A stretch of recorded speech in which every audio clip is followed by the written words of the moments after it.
Madam आपलं नाव काय? नेता कमलाकर गर्दे. बरं, आपल्याकडे हे प्रधानमंत्री सूर्यघर योजनेमध्ये जे कनेक्शन झालेलं आहे त्याच्याबद्दल आपला काय अभिप्राय आहे? हो, हे सोलर प्रधानमंत्रीचे ह्याच्यात बसवले, आम्ही बसलो आहे. पण ह्याचं बिल आम्हाला पहिला 1,500 येत होतं, 1000 ते 1,500. आता नंतर आम्हाला हे बसवल्यापासून 0 येते आणि खर्च म्हणजे 2 लाख झाले आमचं टोटल. आणि काम त्यांनी फास्ट केलं आमचं, 8 दिवसात काम फास्ट करून टाकलंय.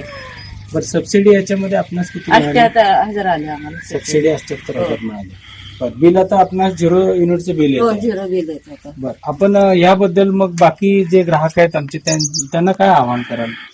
होतं त्यांनी ह्याचा लाभ घ्यावा, सौर ऊर्जाचं. म्हणजे लोकांनी सर्वांना बिल 0 येते. हा, साधारण आपल्या गावामध्ये किती जणांना सौर पंप हे बसवलेले आहेत? आता भरपूर 15-16 जण झालेत लोक. सौर कनेक्शन हो. 15 ते 16 झालेले आहेत. झालेत. सगळ्यांना बिल 0 युनिटचं येत आहे. हा, चालू आहे. काही लोकांचं थोडं चालू आहे, काही लोकांचं झालंय थोडं.